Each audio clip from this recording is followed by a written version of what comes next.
क्या हाल है साथियों। मैं विकास सोमर आपके अपने trustworthy channel collective study for success पे आप लोगों का स्वागत करता हूं। आज हम लोग देखने वाले हैं 6 मार्च का करंट अफेयर हिंदी इंग्लिश दोनों ही भाषाओं में। टेलीग्राम चैनल का लिंक जो है हमने डिस्क्रिप्शन में दे रखा है। नए हमारे स्टडी जो प्लान है, जो पेड ग्रुप्स हैं, उनका भी मैंने वीडियो ऑलरेडी आप लोगों को दे दिया है। वो जाइए पूरा देखिए, उसमें बहुत सारी चीज़ें मैंने आप लोगों को बताई है। बुक लिस्ट क्या होनी चाहिए, कैसे क्या पढ़ना चाहिए, सारी चीज़ें ठीक। और पूरा जरूर देखिएगा, उसका लिंक मैं डिस्क्रिप्शन में दे दूंगा। कोई आप लोग को डाउट है, कुछ पूछना चाहते हैं तो 96503472 पे आप लोग कर सकते हो कॉल हमें। ठीक, तो आज जो 10 मोस्ट इंपॉर्टेंट टॉपिक्स हैं जो कि प्रीलिम्स और मेंस एग्जामिनेशन में आ सकते हैं, यूपीएससी, यूपीपीएससी, बीपीएससी और अदर स्टेट पीसी एग्जामिनेशन में, वो हैं ये सारे, जिनको अब हम लोग देखेंगे विस्तार से। अब first topic is from general studies paper 3, science and technology संबंधित है। Day light harvesting technology.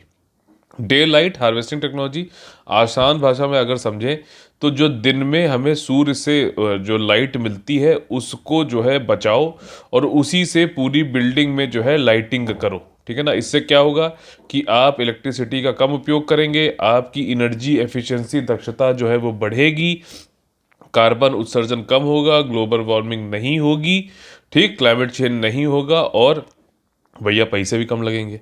ठीक है ना, सूर्य की रोशनी तो फ्री है ना अभी।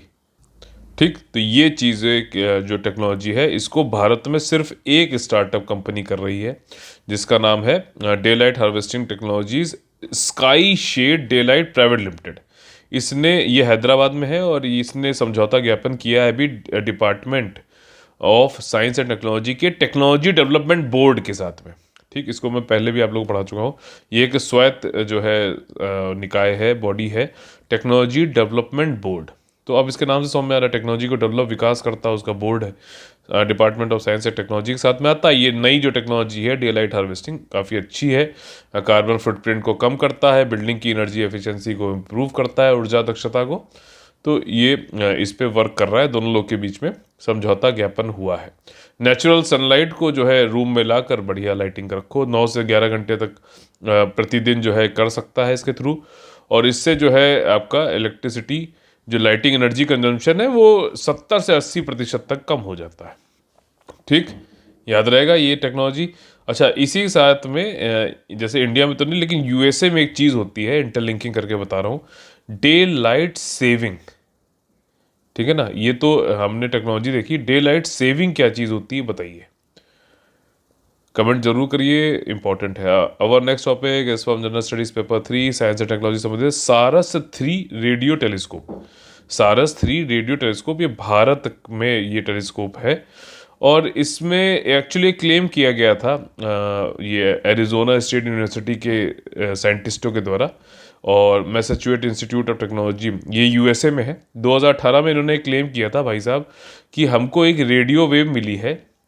वो रेडियो वेव जो है जब पूरे ब्रह्मांड में बिग बैंग हुआ था, मतलब कि ये फटा था ये, तो उस समय जो वे उत्पन्न हुई थी रेडियो वेव, वो हम लोग ने आज, मतलब वो टाइम ट्रेवल करते हुए आज हमारे टेलीस्कोप ने यहाँ पे डिटेक्ट करी है। ठीक, ये इन्होंने बोला, ठीक है।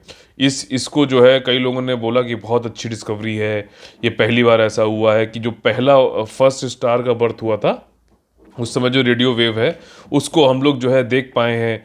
और इसके लिए तो 2 नोबेल प्राइज़ मिलने चाहिए। एक हार्वर्ड एस्ट्रोफिजिसिस्ट है एवी लोएब, उन्होंने ये भी बोला था कि वर्दी है। ठीक, और लेकिन फिर भी उसका जो इन्होंने ये बोला, जो क्लेम किया, इसको इंडिपेंडेंट रिसर्चर्स से कंफर्म कराया जाता, तो इसको बोलते हैं पीयर वैलिडेशन कराना। तो एक जर्नल भी है नेचर, ठीक है ना, उसमें ये पब्लिश हुई थी वाली स्टडी। इंडिया के जो रिसर्चर्स हैं उन्होंने कहा कि बिल्कुल गलत है, ये कोई भी, ये रेडियो वेव आपने जो डिटेक्ट करी, ये रेडियो वेव वो रेडियो वेव नहीं है जो कि पहली बार जब यूनिवर्स, जब बिग बैंग हुआ तो उस समय की रेडियो वेव नहीं है। ठीक, when the first stars and Galaxy came into existence, ये वाली नहीं जब पहले तारे और आकाश गंगाएं अस्तित्व में आई थी। तो ये इंडिया, अब ये जो बोलने वाले बंदे हैं, ये इन्होंने कहाँ से देखा? इन्होंने देखा भाई साहब, इसको देखा सारस 3 रेडियोस्कोप टेलीस्कोप से। ठीक, सारस 3 रेडियो टेलीस्कोप देखा। ये आपके रिसर्चर्स जो थे रमन रिसर्च इंस्टीट्यूट से है, जो कि बैंगलोर में है। ठीक, और ये रमन जो रिसर्च इंस्टीट्यूट है, इसको फाउंड किया था Nobel laureate CV Raman ji ने। ठीक है ना, और ये एक स्वायत्त संस्था है department of science and technology संबंधित। ठीक, तो देखो साइंस और टेक्नोलॉजी के आज 2 टॉपिक हमने शुरुआत में ही कर लिए हैं। ठीक है, और इस टेलीस्कोप का जिससे इन्होंने देखा इंडिजीनियसली बिल्ट है, स्वदेशी बनाया गया है ये, जिसका नाम है सारस 3 रेडियो टेलीस्कोप। इतना ध्यान रखिएगा। ठीक, कहाँ पर स्थित है, किसने बनाया था, किस मिनिस्ट्री के अंतर्गत आता है, सारी चीज़ें एक साथ। अच्छा, अभी जो है सीवी रमन जी के बर्थडे हुआ था, और उस बर्थडे को हम नेशनल साइंस डे की तरह मनाते हैं। बताइए वो कौन सा दिन था, अभी मैंने आप लोग को पढ़ाया भी था ये। ठीक है, अब और next topic is from general studies paper 3, disaster management से संबंधित है, यानी कि आपदा प्रबंधन। एक फंड होता है भाई साहब, जिसमें जो पैसा डाला जाता है उसका उपयोग किया जाता है राष्ट्रीय लेवल पर, राज्यों में या फिर कहीं पे भी कोई डिजास्टर है तो उससे बचाव करने के लिए। ठीक, राष्ट्रीय आपदा प्रतिक्रिया कोष होता है ये, और इसमें एक हाई लेवल कमिटी होती है जिसकी चेयरमैनशिप किसके पास होती है, गृह मंत्री के पास में। उन्होंने बोला है, उन्होंने जो है अनुमोदन दे दिया है, सेंट्रल असिस्टेंस दिया जाएगा नेशनल डिजास्टर रिस्पांस फंड में से, मतलब उस फंड से पैसा निकाल कर 5 राज्यों को और 1 केंद्र शासित क्षेत्र को पैसा दिया जाएगा, ताकि जो उनके यहाँ भूस्खलन की वजह से, फ्लड की वजह से जो नुकसान हुआ है उसकी भरपाई की जा सके। ठीक, 2021 में अब देखो ये भूस्खलन और फ्लड बहुत ज़्यादा आए थे, इसलिए यूपीएससी ने, अगर आपने देखा हो कि मेंस जब एग्ज़ाम हुआ 2021 का, मैंने सारे जो है उनका एवेल्युएशन करके, एनालिसिस करके आप लोगों को वीडियो में दिया भी था, उसका प्लेलिस्ट बनी हुई देख लीजिएगा। उसमें लैंडस्लाइड के ऊपर क्वेश्चन 2 जनरल स्टडीज के पेपर में अलग अलग क्वेश्चन ये पूछा गया था इसके ऊपर। तो ऐसा नहीं, current affair based reverse engineering वाले ही क्वेश्चन पेपर अब बन रहे हैं। ठीक है ना, वो आपको ये लग सकता है कि लैंडस्लाइड के जनरल स्टडीज से सिलेबस उन्होंने पूछ लिया, लेकिन ये इसलिए पूछा था क्योंकि ये करंट अफेयर में थी न्यूज़। तो अब चलो बैकग्राउंड देख लेते हैं। यहाँ पर नेशनल डिजास्टर रिलीफ फंड जो है, ये सेक्शन 46 जो आपका डिजास्टर मैनेजमेंट एक्ट है 2005 उसके अंतर्गत बनाया गया था। इसमें इसका मतलब यही है कि जो भी खर्चे जो होते हैं इमरजेंसी में, उस इमरजेंसी को रोकने के लिए, रिस्पॉन्स रिलीफ करने के लिए, राहत या फिर पुनर्वास के लिए, तो उसके लिए पैसा इस फंड से दिया जाता है। ये गवर्नमेंट ऑफ इंडिया के पब्लिक अकाउंट में रखा जाता है। ठीक, और इन फंड्स पे कोई भी जो है ब्याज सरकार को नहीं मिलता है। ये आप लोगों ने पढ़ रखा ना, कंसोलिडेटेड फंड क्या होता है, कंटिजेंसी फंड क्या होता है, पब्लिक अकाउंट क्या है, ये सारी चीज़ें पढ़ी कि नहीं पढ़ी? इसको जो पढ़ी है आज का होमवर्क है। ठीक, और next topic is from general studies paper 3, defence and security issues संबंधित है। कई लोग बोलते हैं सर सीडीएस का पेपर आ रहा है, या फिर एनडीए का जो तैयारी के लिए, या फिर सीएपीएफ के लिए, तो ये डिफेंस सिक्योरिटीज वाले भाई करंट अफेयर ये उनके लिए भी है। ठीक है ना, तो बिल्कुल मजे में पढ़ो, कोई ऐसी टेंशन नहीं है। यही से क्वेश्चन आएंगे, कोई आउट ऑफ द वर्ड नहीं पूछेगा। भाई कोई सीक्रेट कोड है तो वो तो क्वेश्चन में आ ही नहीं सकता ना। बाकी जो करंट अफेयर में वो यहाँ पे पढ़ाया जा रहा तो वो पढ़ो। तो ये चीज़ है। Modernisation plan 4 for central arm police forces, यानी सीएपीएफ जो हमारी सेंट्रल आर्म पुलिस फोर्स है, उनको आधुनिकरण करो भाई साहब। जो समय की डिमांड है उसके अनुसार जो है उनको मॉडर्न हथियार दो, मॉडर्न उनको पहनने की चीज़ें मिलनी चाहिए। ठीक, वही सारी चीज़ें गवर्नमेंट ने इनको अप्रूव कर दिया है स्कीम को। पहले जो तीसरी चल रही थी उसको निरंतर कॉन्टिन्यूएट करते हुए मॉडर्नाइजेशन प्लान जो है 4 चालू कर दिया है। ये 1 फरवरी 2022 से लेकर 31 मार्च 2026 तक चलेगी, 5 साल से कुछ ज़्यादा। और जो है इसमें मॉडर्नाइजेशन जो प्लान है ये वो 1523 करोड़ पहले मिनिस्ट्री ऑफ होम अफेयर्स के अंतर्गत आएगा, ये थोड़ा ध्यान रखिएगा। अभी हम लोगों ने ऊपर आपदा प्रबंधन भी देखा था, उसमें होम अफेयर था। ये इंटरनल सिक्योरिटी से ही संबंधित है, आंतरिक सुरक्षा। तो भाई साहब इसमें तो गृह मंत्रालय आएगा ही आएगा। ठीक, मेन चीज़ वही है, स्टेट ऑफ द आर्ट जो है, इनको आपको वेपन देने, नए से नए वेपन दो, बढ़िया एम्प्लॉयमेंट, मतलब कहाँ कहाँ डिप्लॉय करना है वो उसके हिसाब से। मान लीजिए गर्मी वाले क्षेत्र में और वहाँ पे आपने इनको जो है जैकेट पहना के भेज रहे हैं गर्म वाली, तो वो थोड़ी ना ठीक है। तो गर्मी जगह पे वो कूल रहे, थोड़ी कॉटन की होनी चाहिए। तो ये सारी चीज़ें आधुनिकरण करने की बात करी गई, उसके लिए पैसा दिया जाएगा। 4 जो है प्लान नंबर ऑफ 4 आ गया है। ठीक, ओवरऑल इनकी जो है ऑपरेशनल एफिशिएंसी है, जो परिचालन दक्षता है और तैयारी में सुधार करेगा, और इससे हमारी आंतरिक सुरक्षा परिदृश्य को भी सकारात्मक रूप से प्रभावित करने वाला है। ठीक, फिर से देखो, डिफेंस एंड सिक्योरिटी इशू से कहाँ आप टेंशन ले रहे हो यार, सब है इसमें। General studies paper 3 defence and security issue संबंधित। देखिए अगला जो टॉपिक है डेफ एक्सपो। डिफेंस का एक्सपोजिशन होने था, प्रदर्शनी लगने वाली थी भाई साहब, लेकिन यूक्रेन और रशिया का वॉर हो गया। 12वां एडिशन था डेफ एक्सपो का, जो कि गांधीनगर गुजरात में होने वाला था 10 मार्च से 14 मार्च तक। डिफेंस मिनिस्ट्री ने अभी बोला है कि हम इसको पोस्टपोन करते हैं because of Russia and Ukraine war. ठीक, 1 लाख स्क्वायर मीटर में ये डेफ एक्सपो लगाया जाना था। जब से ये चालू हुआ है, अभी तो 12वां संस्करण था ना 1996 से, तब से ये सबसे बड़ा था। लेकिन गुजरात पहली बार इसको होल्ड कर रहा था, आयोजित कर रहा था, लेकिन ये अभी पोस्टपोन कर दिया गया है।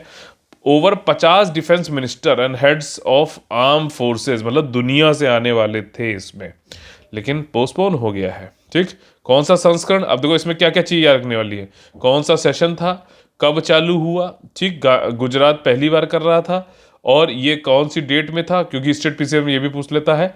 ठीक, 10 से 14 मार्च तक होने वाला था, और ये सारी कुछ चीज़ें, डेफ एक्सपो, ये सारी चीज़ें इसमें पूछ सकता है। क्वेश्चन देख रहे हो, 4-5 बन सकते हैं एक ही उससे। बस आप जब पढ़ो ना, तो आपको ये भी दिमाग में चलना चाहिए कि हाँ यार क्या क्या क्वेश्चन बन सकते हैं, और ये तभी आएगा दिमाग में जब आपने प्रीवियस से क्वेश्चन देख रखे हो।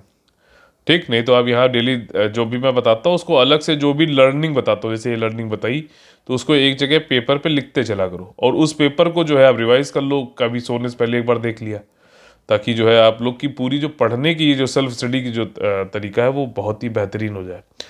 Next topic is from general studies paper 3 disaster management. देखिए आपदा प्रबंधन से एक और टॉपिक है आज का, कवच। कवच क्या है भाई साहब, इंडियन रेलवे से संबंधित है। अगर कवच पूछे तो ये शील्ड बोलेंगे इसको, तो ये रेलवे से संबंधित है। और इसमें यह है कि ऐसी टेक्नोलॉजी है कि 2 ट्रेन मान लीजिए आप आ रही है एक दूसरे की तरफ, ठीक है, तो ये पहली बात तो ब्रेक लगा देगा, और दूसरी बात भैया लड़ने से, कोलिजन होने से रोक देगा। तो इसी को कवच बोला जा रहा है। अभी इसका टेस्ट हुआ था, कहाँ हुआ था, सिकंदराबाद डिवीजन में टेस्ट हुआ था, जो कि साउथ सेंट्रल रेलवे में आता है। रेलवे जोन जो अलग अलग है उनको पढ़ लेना। ठीक, ये पूछ सकता है कहाँ, साउथ सेंट्रल रेलवे में पूछ सकता है कि इसका था ये कहाँ पे हुआ, साउथ सेंट्रल रेलवे के सिकंदराबाद डिवीजन के लिंगमपल्ली विकाराबाद सेक्शन के गुल्लागुड़ा चित्तगिड्डा रेलवे स्टेशन पे ये टेस्ट किया गया। ठीक, यूनियन मिनिस्टर ने खुद अंदर बैठ के मतलब टेस्ट किया था इंजन में, और वीडियो भी इसका आया था, मैंने देखा था कि हाथ वाथ ऊपर कर रखे, देखिए हम कोई ब्रेक नहीं लगा रहे हैं, पता नहीं हाथ, और मतलब और वो अपने आप दोनों रुक जाते हैं, ताली बजती है, वीडियो खत्म हो जाता है। अच्छा है, ये स्वदेशी रूप से बनाया गया है। और आरडीएसओ मैंने आप लोगों को पहले बताया, आरडीएसओ रेलवे से संबंधित जो भी डिज़ाइन और स्टैंडर्ड मानक बनाए जाते हैं वो आरडीएसओ करता है, research design and standard organisation. ठीक, कवच जो है प्रोटेक्शन देगा, ट्रेन को मतलब लड़ने से और डेंजर से बचाएगा। ट्रेन ब्रेकिंग सिस्टम ऑटोमेटिकली लग जाते हैं, कोलिजन नहीं होता है। 2 लोकोमोटिव, और दोनों में लगा होना चाहिए। देखो सिस्टम समझ लो, एक जगह क्या हुआ, बड़ी हास्यास्पद बात है, एक कार दिखाई गई, कार में उन्होंने कहा कि भैया इसमें वायरलेस चार्जिंग है। ठीक, तो एक महाशय पहुँचे, उन्होंने कहा अच्छा भैया वायरलेस चार्जिंग है। उन्होंने अपना 3315 नोकिया रखा और कहा कि भैया वायरलेस चार्जिंग करो, ये तो हो ही नहीं रहा, ये तो ख़राब है, तुम्हारी गाड़ी ख़राब है। तो उसने पहले सेल्समैन ने सोचा, इनको कुछ बताया, फिर वो समझ गया, फिर उसने जो है चुप रहना ही सही समझा, खूब डांट खाई, और फिर जो है वो भाई साहब चले गए वहाँ से। तो मतलब ये है कि वायरलेस चार्जिंग करने के लिए आपके, और ये मैंने अभी टॉपिक ये वायरलेस चार्जिंग वाला पढ़ाया भी था आपको करंट अफेयर में, तो दोनों में वो होनी चाहिए कॉपर की कॉइल, जिससे, और याद आ रहा होगा कि आपको इलेक्ट्रोमैग्नेटिक फ्लक्स बनेगा जिसके थ्रू होता है। भाई साहब आपके मोबाइल में नहीं तो वायरलेस चार्जिंग कैसे हो जाएगी। उसी तरीके से ये कवच वाला सिस्टम दोनों लोकोमोटिव में होना चाहिए। ठीक, एक के होने से कोई मतलब फ़ायदा नहीं होगा। और सेफ्टी इंटीग्रिटी लेवल 4 का स्टैंडर्ड है, काफ़ी अच्छा है, सस्ता भी है ये, और सेफ्टी भी हमारा करेगा। इसकी जो सेफ्टी का अगर एक पैमाना देखें तो 10,000 वर्षों में एक बार ये गलत हो सकता है, त्रुटि आ सकती है इसमें। ठीक, next topic is from general studies paper 1, social issue संबंधित है, स्वच्छाग्रह। स्वच्छाग्रह क्या मतलब है, देखिए ये वीडियो, ये पिक्चर जो है, स्वच्छाग्रह मतलब स्वच्छता का सत्याग्रह। ठीक, सुलभ इंटरनेशनल आपने सुना होगा, सुना क्या होगा, गए भी होंगे शायद, सुलभ शौचालय करके होता है। ये बिंदेश्वर पाठक जी एक हैं। ठीक, और उन्होंने ये चालू किया था कि टॉयलेट हम बनाएंगे अलग अलग। ये तो मोदी जी जब से आए तब से उन्होंने फिर बहुत ज़्यादा व्यापक लेवल पे इस चीज़ को बढ़ावा दिया, और बहुत अच्छी बात भी है स्वच्छता की तरफ। ये सुलभ शौचालय वाला जो कॉन्सेप्ट था, सुलभ इंटरनेशनल की संस्था है, तो वो ये काम करते रहते हैं। तो ये कुछ गांधीयन फिलॉसफी मुझे लगता है विश्वास रखते हैं। तो देखिए, अब इन्होंने गवर्नमेंट के साथ मिलकर, मिनिस्ट्री ऑफ हाउसिंग और कल्चर, उनके साथ में मिलकर स्वच्छाग्रह को जो है चलाया है, स्वच्छता का सत्याग्रह। ठीक, अच्छी बात है। कौन इनके फाउंडर है? बिंदेश्वर पाठक जी। तो गवर्नमेंट की तरफ से मंत्रालय, संस्कृति मंत्रालय हो गया, जल शक्ति मंत्रालय हो गया, अर्बन एंड हाउसिंग अफेयर वाला मंत्रालय होगा, सुलभ इंटरनेशनल के साथ में आज़ादी का अमृत महोत्सव को जो है सेलिब्रेट करते हुए जो है स्वच्छाग्रह मनाया जा रहा है। इसमें स्वच्छता, स्वाधीनता और सुलभ, 5 मार्च को ये न्यू दिल्ली में मनाया गया। क्या इसका जो है थॉट था, कोर क्या था? स्वच्छता, स्वाधीनता और सुलभ। इसके जो फाउंडर हैं बिंदेश्वर पाठक जी, इन्होंने वो किया। साथ में फाउंडर का क्या नाम है इनका, जो वो है, सुलभ sanitation social reform and human rights movement. ठीक। अच्छा, यहाँ पर एक चीज़ देखिए, एक इस टॉपिक के अंदर एक टॉपिक है जो एग्जाम में पूछा सकता है। यहाँ पे एक संस्कृत बैंड है ध्रुव नाम से, उसने आके वहाँ पे संगीत वादन किया। और संगीत वादन इसलिए ये इम्पोर्टेंट है संस्कृत बैंड, क्योंकि वर्ल्ड में ओनली म्यूजिक बैंड है, मतलब अकेला एक ही म्यूजिक बैंड है ध्रुव जो है, जो कि इंडिया की ओल्डेस्ट ओन्ड ट्रेडिशन, जो वैदिक गान और जो सतोत्र गान की जो संस्कृत लैंग्वेज में है, उसमें ये गाता है।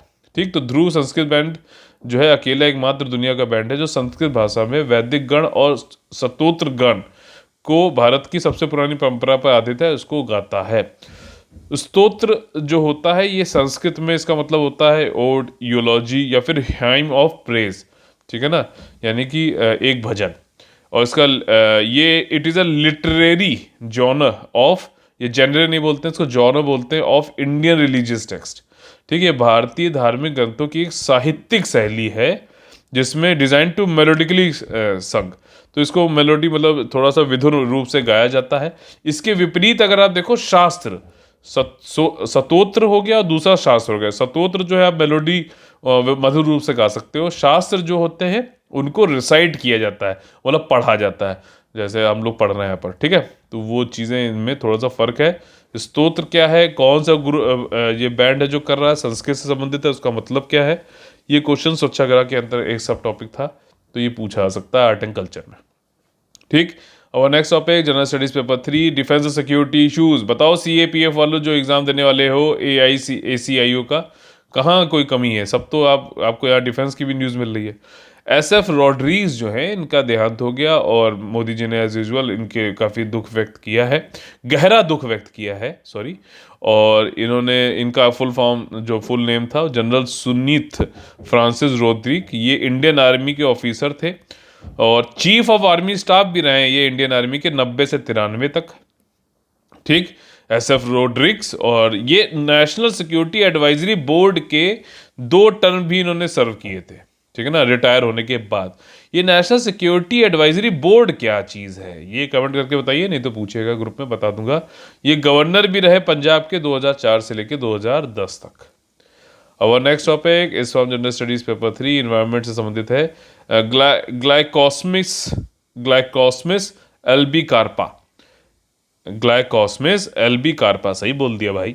तो ये देखो, जो साइंटिस्ट है बॉटैनिकल सर्वे ऑफ इंडिया के, ठीक, ये बताइए इसकी लोकेशन कहाँ पे, कमेंट करके। उन्होंने डिस्कवर किया है नई जिनबेरी स्पेशीज, कहाँ से? Kanyakumari wild life sanctuary Tamil Nadu से। कन्याकुमारी वाइल्ड लाइफ सेंचुरी जो है तमिलनाडु में, वहां पर एक नई प्रजाति ढूंढी गई है जिनबेरी नाम से, जिसको कि बोटेनिकल सर्वे ऑफ इंडिया ने के साइंटिस्टों ने ढूंढा है। चाहे ऐसे ऐसे पढ़ो या फिर ऐसे ऐसे पढ़ो, बात एक ही, याद हो जाना चाहिए। बताइए बोटेनिकल सर्वे ऑफ इंडिया कहाँ पे स्थित है ये स्पेशीज? अच्छा, पहले इसका फोटो दिखाए थे, नहीं तो आप कंफ्यूज हो गए। इस तरीके से ये होता है। और ये जो एवरग्रीन, सेमी एवरग्रीन फॉरेस्ट है तिरुनेलवेली में। ठीक, तिरुनेलवेली में जो, जहाँ पे कोल भी मिलता है, आप लोगों ने पढ़ा होगा तमिलनाडु वाले मैप में। तो ये जैसे पेड़ है, ठीक है ना, इस पेड़ के जो अंडर ग्रोथ है, मतलब बड़े पेड़ों के नीचे जो ग्रोथ है हो रही है, उसको अंडर ग्रोथ बोलते हैं। उसी में ये एवरग्रीन स्मॉल ट्री आता है। ये जिन जो है एवरग्रीन कैटेगरी में आता है, यानी कि सदाबहार। हम कभी इसमें जो है पत्तियां इसकी गिरती नहीं है। और ये ओवरऑल जो फॉरेस्ट है वो कौन सा है, वो सेमी एवरग्रीन है। ठीक, पनागुड़ी फॉरेस्ट सेक्शन है, वाइल्ड लाइफ सेंचुरी के अंतर्गत ही। वाइल्ड लाइफ सेंचुरी कौन सी है, कन्याकुमारी।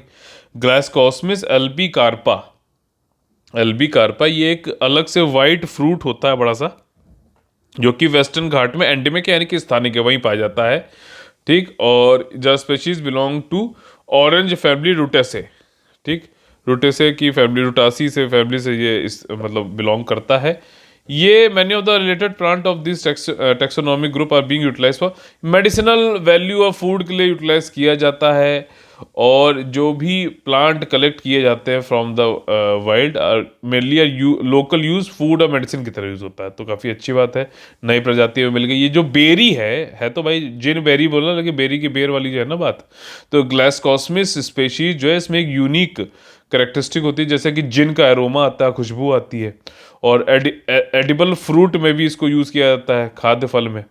और इसका जो लार्वल होस्ट होता है ये बटरफ्लाइज का, मतलब कि जो बटरफ्लाई बनने से पहले जो है लार्वा बनता है ना, तो उस लार्वा को जो है इस पेड़ पे ही ज़्यादातर जो है होस्ट करता है ये बटरफ्लाई के लार्वा को। ठीक, जैसे कि बाकी ग्लाइकोस्मिस जो स्पेशीज हैं प्लांट की वो करती हैं, वैसे ये भी करता है। मतलब समझ में आया, ये पेड़ पे ज़्यादातर जो बटरफ्लाई से पहले लार्वा बनता है वो इस पेड़ों पर रहता है, होस्ट करता है। सिंपल सा ये चीज़ यहाँ पर बताई गई है।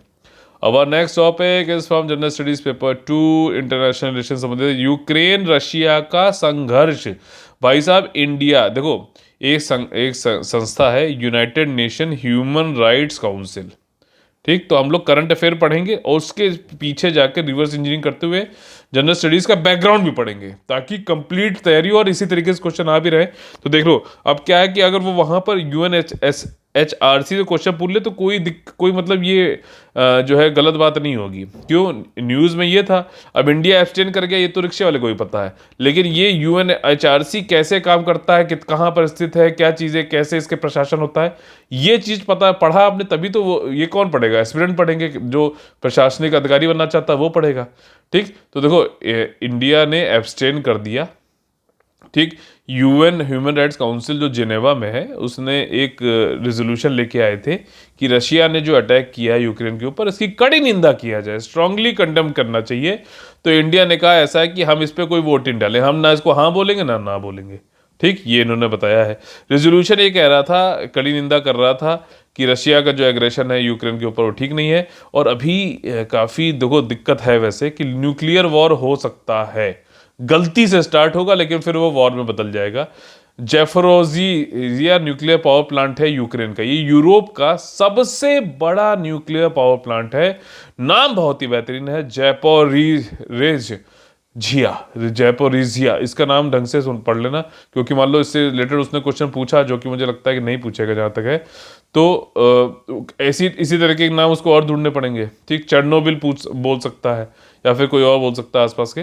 तो क्वेश्चन, जैपोरिजिया जो है ये यूरोप का सबसे बड़ा न्यूक्लियर पावर प्लांट है। इस पे जाके रशिया के सोल्जर्स ने काफ़ी फायरिंग वायरिंग करी, तो यहाँ आग लग गई थी। तो यूक्रेन के जो है प्रेसिडेंट, उन्होंने ये भी कहा था कि भाई साहब देखो ये क्या कर रहा है, ठीक है ना, कंट्रोल ले लिया, वहाँ आग लगा दी। अगर ये न्यूक्लियर पावर प्लांट फट जाता तो न्यूक्लियर रेडिएशन इतना ज़्यादा होगा कि भाई साहब किसी ने सोची ना होगी। तो ये जो चीज़ है न्यूक्लियर वॉर में फिर बदल जाएगा। तो खैर, मतलब गलती सही लेकिन न्यूक्लियर वॉर, न्यूक्लियर का खतरा भाई रहेगा। न्यूक्लियर मुझे लगता है कि मतलब हो जाना चाहिए, डी न्यूक्लियरेशन होना बहुत जरूरी है। एक ट्रीटी है स्टार्ट नाम से, कमेंट करके बताइएगा कि ये किससे संबंधित है और उसका फुल फॉर्म क्या है। स्टार्ट, ठीक, स्ट्रेटजिक जो, चलिए आप लोग बताइए इसमें। ठीक है, इंडिया भी देखिए, ये UNHRC जो है ह्यूमन राइट्स काउंसिल, इसमें 47 मेंबर हैं। ठीक, और 47 मेंबर्स में से 13 कंट्री ऐसी थीं अभी इंडिया को जोड़ते हुए जिन्होंने कोई वोट नहीं डाला।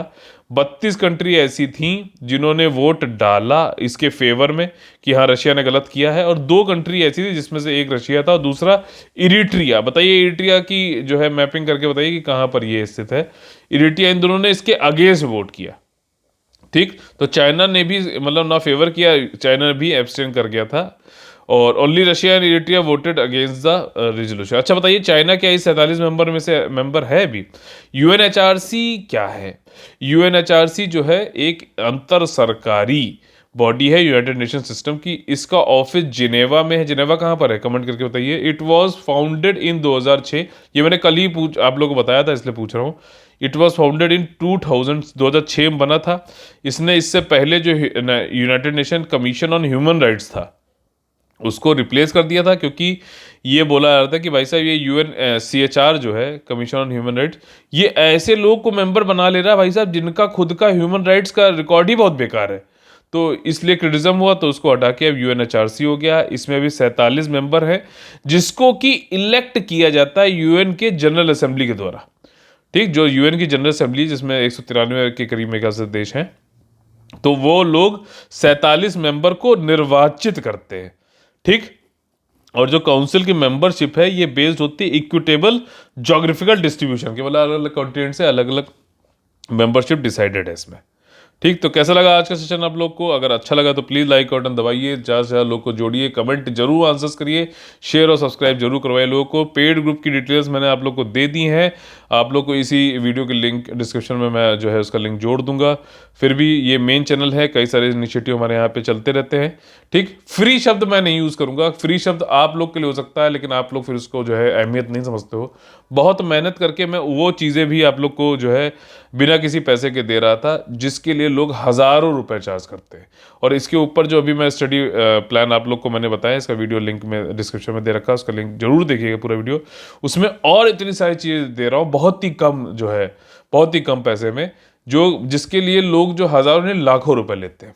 ठीक, तो चलिए, अगर आप लोग सही लगे वीडियो देखिए, सही लगे तो आप लोग जरूर हम लोग कांटेक्ट करके जो है ज्वाइन कर सकते हैं 9650347272 पर। 10 मार्च से यूपीपीएससी का हम लोग जो है 2022 के लिए पूरा मतलब कंप्लीट पेड ग्रुप चालू कर रहे हैं। उसमें कई सारे और भी मॉड्यूल हैं जिनको जो है आप लोग देख सकते हो। सिर्फ करंट अफेयर लेना चाहते हो, या फिर सिर्फ टेस्ट सीरीज लेना चाहते हो, या दोनों लेना चाहते हो, या सिर्फ डाउट डिस्कशन वाले ग्रुप में जुड़ना चाहते हो, या फिर सिर्फ करंट अफेयर से जनरल स्टडीज की तरफ रिवर्स इंजीनियरिंग वाला पेड ग्रुप ज्वाइन करना चाहते हो, या फिर सिर्फ और सिर्फ डाउट डिस्कशन में ही जुड़ना चाहते हो। मान लो आप कहीं पढ़ रहे हो किसी कोचिंग में, आपको वहाँ पे पढ़ते रहो, लेकिन वहाँ पे आप लोग के क्वेश्चन का जवाब दिया नहीं जाता है, खाली आप लोग को जो मतलब वन वे वहाँ पे कम्युनिकेशन है। ठीक, जो आपको जो बताया जा रहा है आपको समझ में आया तो ठीक, नहीं समझ में आया तो कोई बात नहीं।